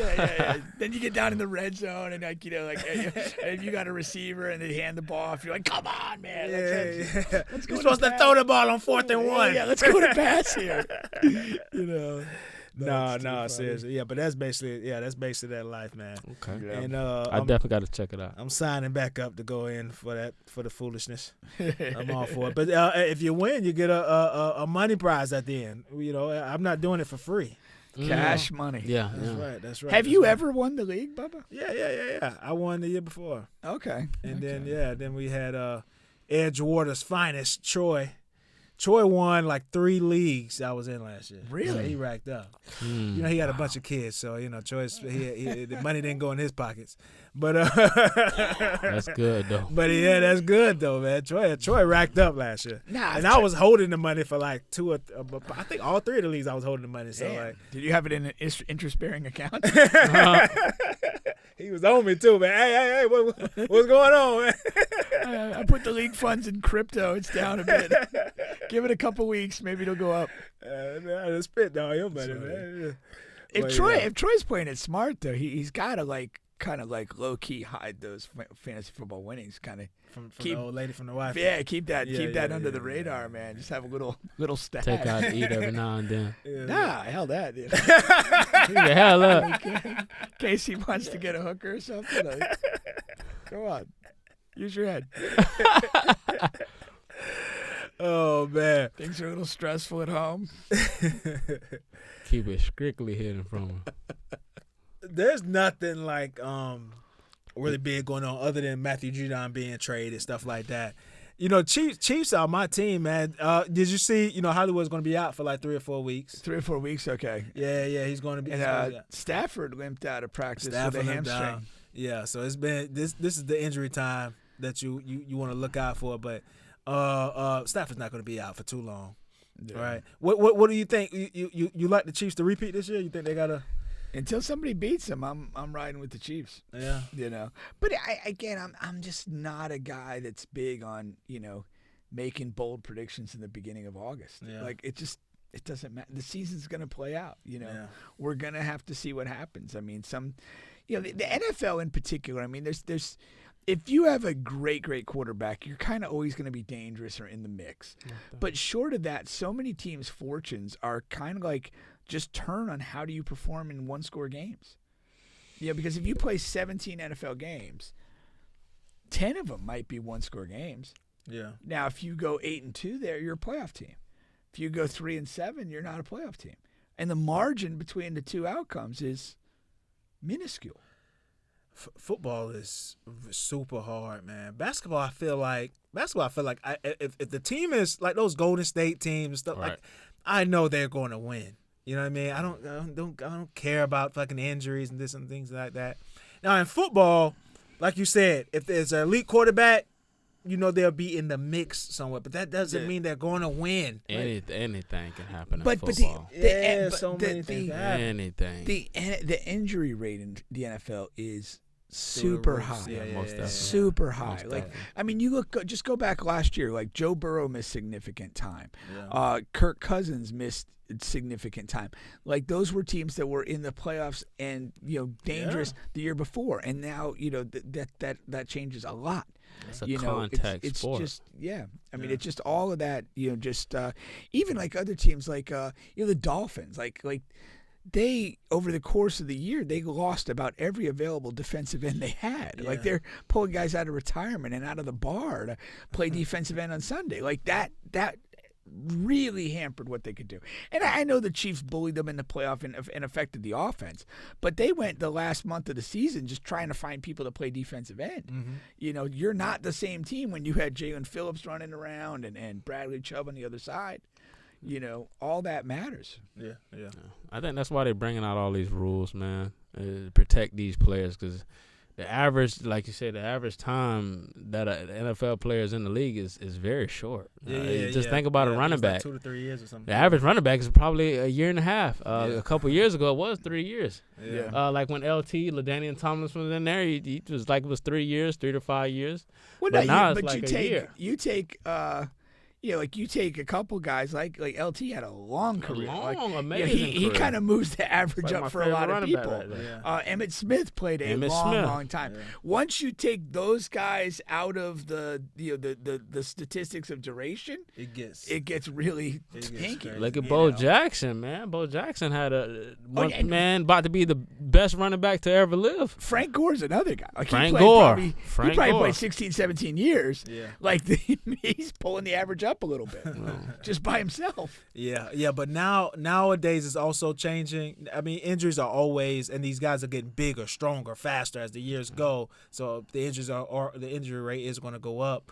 But also, man, these guys, the way the NFL is doing their business, the big stars get the big money, and the lower tier guys, which is a larger population, they're shipping them out for rookies. You know what I mean? So, especially the running back position. Yeah. Like Clyde Edwards-Helaire, he will not see a second contract. I think he's going to be out of the league myself. He's already the third running back for us. We drafted him in the first round. Yeah. He's not going to see a second contract. And then and you're going to be replaced by a rookie. And even like a lot of other teams got a guy that just fell off a cliff was Dalvin Cook.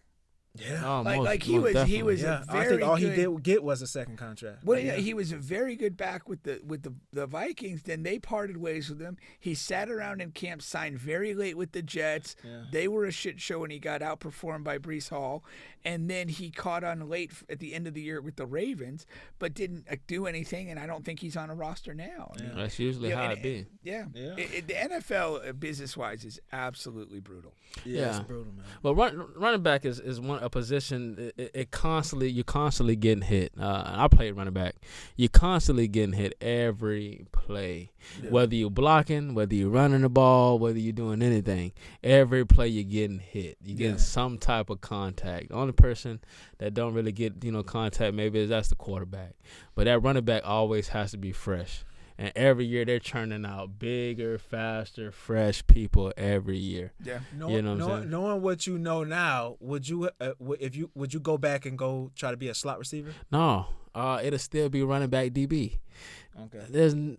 Even though running backs are in the league for a short amount of time, everybody that plays running back or everybody that plays offense it's about scoring the ball. It's about that touchdown. Yeah. And as a running back, that's the most person that sees the touchdown the most. Yeah. And when you running that ball and you score that touchdown and you look to that crowd, man, it's the best feeling in the world. It's the best feeling in the world. So imagine you doing that in college. Imagine you doing that in the NFL. And for that dream that I just painted for you, that's what every kid thinks about while he's growing up being a running back, scoring that touchdown. Listening to that crowd, you know what I'm saying. So that will forever be. I will always want to play running back because it gets the most notoriety. Just like the quarterback, it gets the most. He's the general. Yeah, he's the general on the field. That running back is the person that's going to score. Yeah, he gets the praise, the glory, everything. Even like the DB. The DB is the most important. Position on the field because if you get beat, it's always you suck. If you get beat down that field, it's always you wasn't in coverage. Yeah. You know what I'm saying? You give the leadership to the linebacker, but the leadership actually need to go to the DB. The DB got the most important part on the field. If he get beat, ain't nobody behind there. Yeah. You know what I'm saying? And then they gonna say he's sorry. Oh, you let him get beat. You know what I'm saying? Hey, we both enjoyed the Netflix quarterback show last year. Yeah. Have you watched the receiver one? I tried to get into it. I couldn't. Same. Was it QB1 or something like that? No. It was just called quarterback. I think it was just called quarterback. Yeah, and this one's called receiver. And they had they were just following the top quarterback. They had a cross section. They had cross section. They had kind of Kirk Cousins in the middle, and they had Marcus Mariota kind of in a bad place in his career. What Mariota doing now? He's a backup somewhere. I saw Philly last time I know. Colts I think this year, possibly. Yeah. I know I saw him in a box score the other day. Yeah, he keeps a backup job. Now. He went number one over Jameis, didn't he? No, Jameis went. Oh, Jameis went number one. Okay, let's get that right. Okay. Mr. Crab Leg, Mr. Crab Legs, man. Phenomenal college career. I don't think he had one drop ball. Jameis? Jameis Winston. I don't think he had one of the years he didn't drop a ball. I think the year that they went to the championship and won his freshman year. He didn't have one complete one drop ball. It was all complete passes. The who was the receiver one I just have not been able to get into. I've watched maybe 4 or 5 episodes and it's just like it just doesn't grab me the same way. Yeah, but I thought it would. Yeah, like those I was guys excited to big watch personalities. I don't know if it's because who did they pick? They picked I know they got the Justin, right? They have Justin Jefferson. They have Devontae Adams. They have Kittle and Debo. Yeah, same team. And is there one other guy? See, they should have done whatever they had to do to get Tyreek. They should whatever. Well, last year would have been amazing because he had all the baby mamas. Yeah. He got married in the middle of the year. He had a fire at his house in the middle of the season. If they had to delay it, whatever they needed to do, he should have got him. Yeah. But if you're him and you're smashing all these chicks and knocking them up, like you don't want to be on the show. He's pulling Nick Cannon. It's too much. It's too many questions. He's pulling Nick Cannon. I don't know what it is, but they know something we don't know. Nick Cannon is one of my least favorite people. They know they know something we don't know. Yeah. Nick Cannon had like 8 baby mamas. We know something that they don't know, and that's pulling out and dropping a load somewhere other than home plate. So we're safe. Hey, Nick got that money. Nick got that Nickelodeon money. Don't act like there's Wild something it out, wrong with man. us. Hey, he ain't gonna have that Nickelodeon money for long. He ain't gonna have that drumline money for long. That Nickelodeon drumline All money. them baby mamas are gonna have that money. It got to be like some tax write-off or something. He might get something for each of them kids. Cause That was a big thing at one time, saying how can you be a good parent when you have all of those kids? Can't. It's You can't. impossible. no. And that's why. I mean, No. I'm not gonna lie. Like, I honestly, like what he's doing, it disgusts me. You're Like right. I didn't like him as an actor or a Hollywood talent, but beyond that, like there is just no way. And I don't care that you have a lot of money. There is no way that you could adequately parent. What is it, like 10 or 10, It's 11 something kids different now? baby mothers. You double can't digits, do it's up that. there. From different Because ones. you have different baby mamas. They Across live in the different country, places and all that. But like, like I had 3 kids in one house and I had to miss things because you can't. You have to make a decision. Somebody has soccer, somebody has cheer, somebody has something else. Like I'm one person. I can be one place on Saturday. Maybe 2 if the planets all align. And you have to miss stuff. And like to me, being a good parent is very important, and you try to your best to do that. And with 3 kids in the same house, that was difficult. 10 kids over 9 houses or whatever, it's a joke, man. You're not Morally, doing it's anything wrong. for those kids. No, most definitely. Especially having a busy life like that. Yeah, and you have this active career that's not like Active. I'm in the same town every day, going to my office 2 miles from my house. Like that's not his life. Yeah. On top of that, Yeah. nah. Oh, Nick can. You drummer boy. are you a fan of somebody in college football? Me? Yeah. Not right now. A lot of teams got some good players. Like red shirt senior over at UCF. I'm a Florida fan, but I gotta go with UCF as for my alma mater. You know what I'm saying? UCF Knights, charge on, baby. Class of 2023, Jordan year. But yeah, man, it's a lot of great talent all across, and it's a lot of great freshmen. I think Florida has a freshman quarterback that's going to be balling out. What is the quarterback from Alabama? Milton. Jalen Milroe. Milroe. Milroe. Milroe. Oh, and quick little NFL. What is he? He's in Alabama. No, just a quick. It reminded me of Milton, the quarterback in the NFL now. The Patriots took Drake May at like 3 or 4. Yeah. And he may be being outperformed by Milton. Milton had a really good game. Who was drafted much later and is a marvelous physical talent. Like people rave about his arm being as good as there is. And of course he has that escape capability. Yeah, but here goes the thing exactly. about that. Will they give him first team reps and allow him to play? Because he was playing against the 3rd and 4th stringers. Yeah. You know what I mean? Will he replace and say, okay, you start the first and second Well, quarter? the context, I don't know. The context that I heard the story is like that game performance was not an aberration. That day to day, Milton seems to be performing better. Yeah. And so I think that this raises a really interesting thing with the Patriots. Yeah. What will they do? Will they go with and again, there's a notion in pro sports that you go where your money is. And if you take a guy 3rd, you're going to have to roll with him until the wheels fall off. But, again, this is not Belichick. It's a new coach. I'm interested to see how that plays out. Would he have the balls to maybe go the other direction? That's basically what I'm asking. Yeah. That's the question, and it seems like Milton's doing his part to make it a tough choice, and I'm here for the watch. That's get the popcorn out. Now he didn't come in. How long has he been in the league?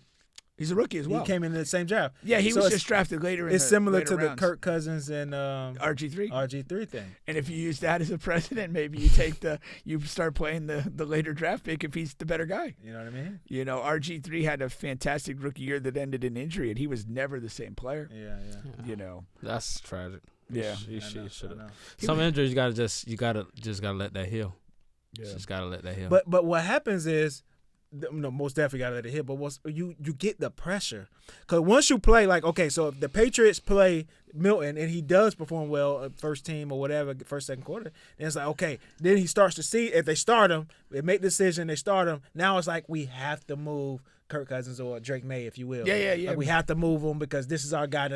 But no, you don't. You're still paying those guys the same rookie contracts. You're not over-invested in the position. Yeah. You got point. I think they should have held on to Kirk because, like you said, RG3 gets hurt at the end of the season. Now you can just sort of, Well, didn't they I think they held on to Kirk for a little while. Yeah. I thought he was the starter. But it was a lot of pressure to move on from him and just give RG3 the team. Yeah, you know what I mean. Well, I mean, like the Patriots did it with Garoppolo for like there was thoughts that Garoppolo should have been moved on like before he actually did. Yeah. And it was kind of like Brady just kept playing, and it's like you're not going to give a chance for this guy to take over the job, and Brady's like, hell no, I'm not.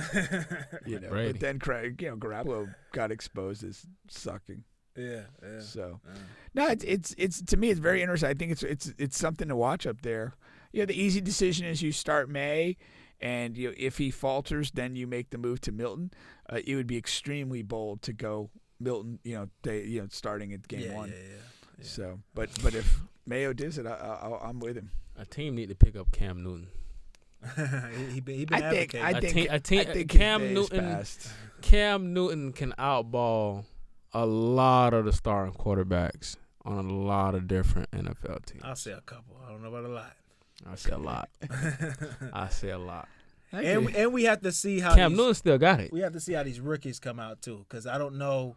We just don't know until we see them. It's some, kind of what Pink was alluding to earlier. So, or basically saying, but yeah. So like the Washington guy, Jaden Daniels, like you said, Drake May, all these guys. We have to see how they come out and play. Apparently, Milton had some nice moments.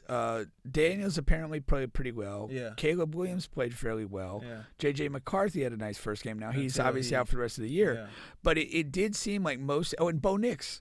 Bo Nix had a nice performance. Yeah. So the general sense was a lot of the highly regarded quarterbacks played pretty well in their first game. In their first action. We have to see how they play in a second. Now could Cam come out and outplay Sam Darnold? Probably so, maybe. Man, Cam cannot play a lot of quarterbacks in the NFL right now. I'm not so sure about that. I watched him, man, do his little highlights the other day, and man, some old highlights or his workout? Workouts. Okay. Just like how they have what's calling his workouts, but I ain't seen him in his workouts in a good little minute. Like T.O.? Kaepernick. Colin Kaepernick. And that's what's going in my mind. He's still looking good too now. Yeah. From when I seen, but Cam is just talking about him too. I'm tired of guys looking good in workouts.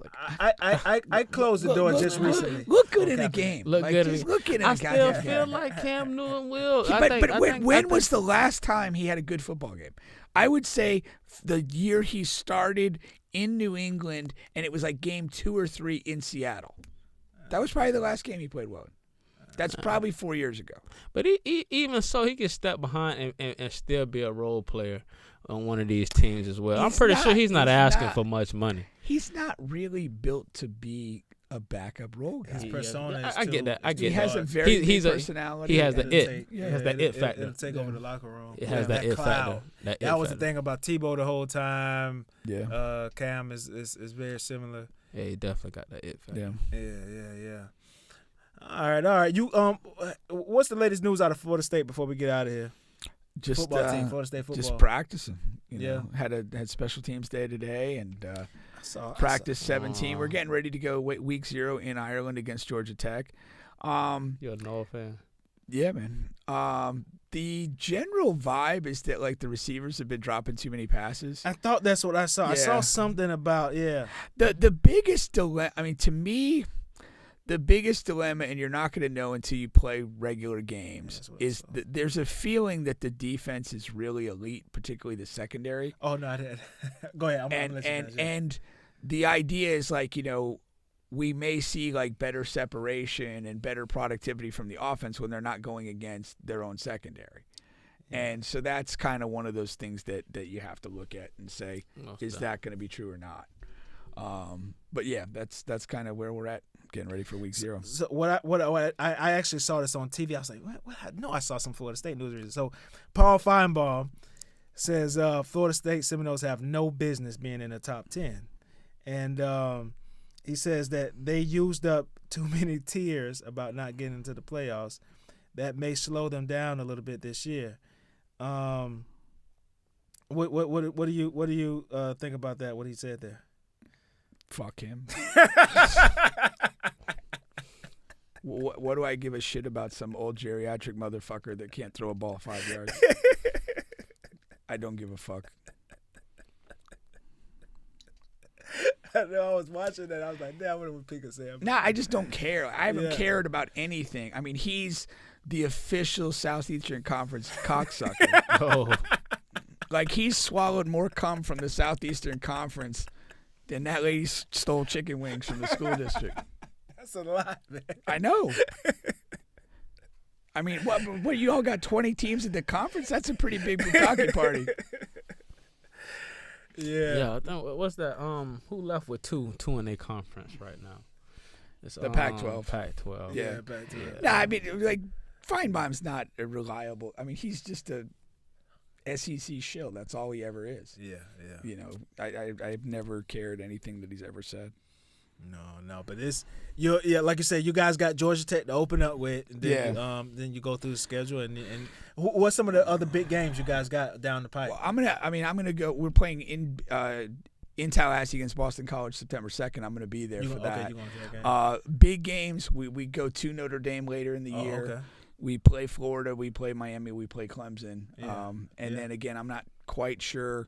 You know who's gonna kind of rise out of the SEC. It's always it's hit or miss. I mean, nobody would have predicted. I think Louisville would have been, in the conference final, and they were. And they were. So I mean, it's just one of those things. You know, we'll just I don't see a game that we should lose.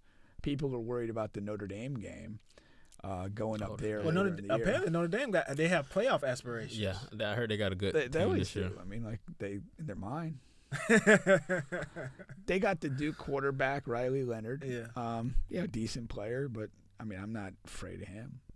You know, we'll see. That is going to be a big Ohio game. State.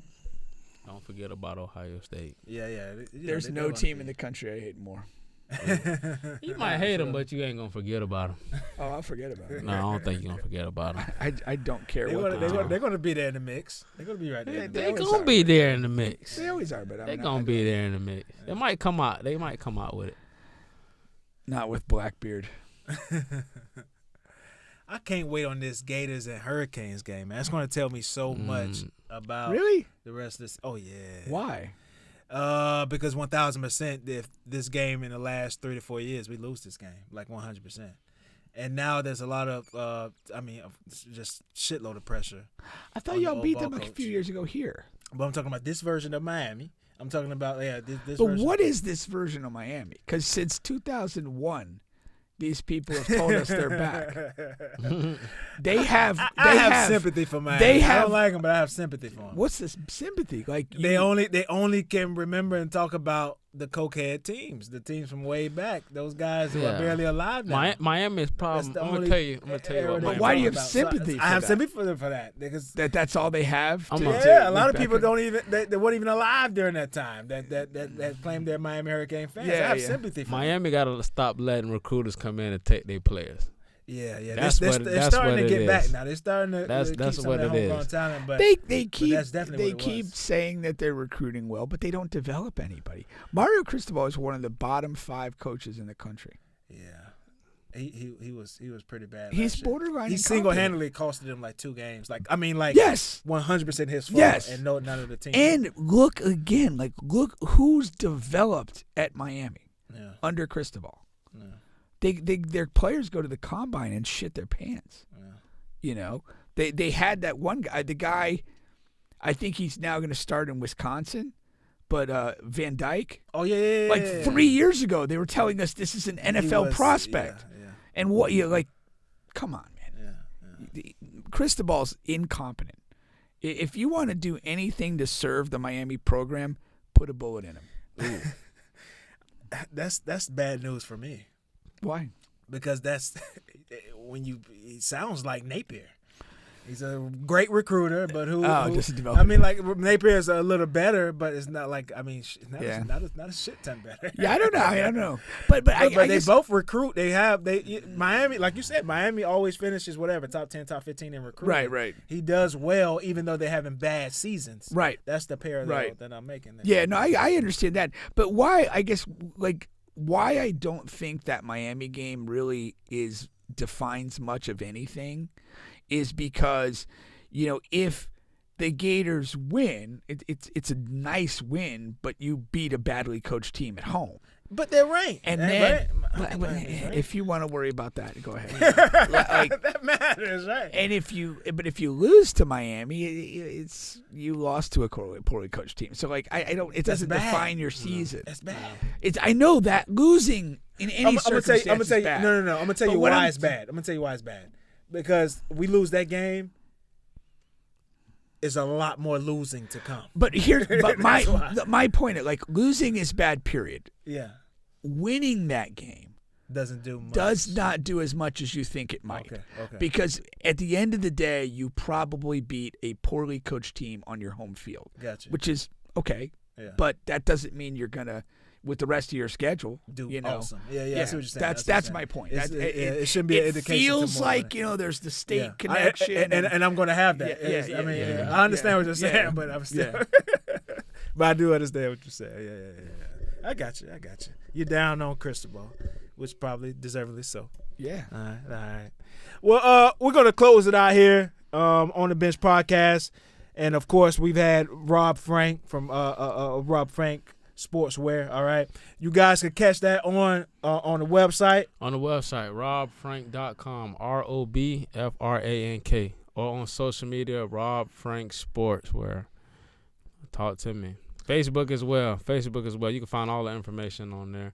Also, you can follow me at CEO_Rob Frank. I keep posting up on all the updates. I got a whole bunch of people asking me they want to see a day in the life of Rob Frank. So I'll be at my shop. I just got my shop, the 1,000 square foot building, building out now. We just upgraded a lot of different equipment and stuff like that. So a lot of people are going to be more in tune. So if you looking to follow me and you believe and you that person that believe in change, this is the brand for you. It speaks individualism. What would be more entertaining, a day in the life of Rob Frank or a day in the life of Tyreek Hill during last season?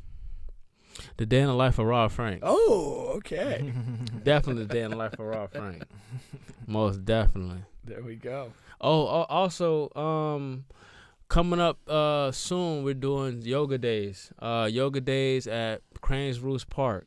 So it's going to be some days, twice or 3 times a day. 3 times a week throughout the month, where we go out there to Cranes Roost, and it's a free event to the public, and it's for to stretch. You know what I'm saying? Get the body back into motion and stuff like that before you go to work. And have you already done one of those events? I have not. Because the reason why I ask, I sometimes walk at Cranes Roost when I'm charging my car. Okay. And I've seen people do some sort of stretching, yoga, exercise stuff, kind of on that little courtyard area. Yeah. So I was wondering if that had been your group. Well, hopefully we can merge with them, but no, this is the first time. And basically just to bring the community together. Like I said, we have a community now, but it's best to bring them together and talk to them like those events. You know what I'm saying? Get that physical interaction. Cool. But like I said, it's gonna be soon, next month. So follow the brand, follow the page, and be tuned with that. All right. On the bench. We'll catch you guys next week. On the bench. We're out.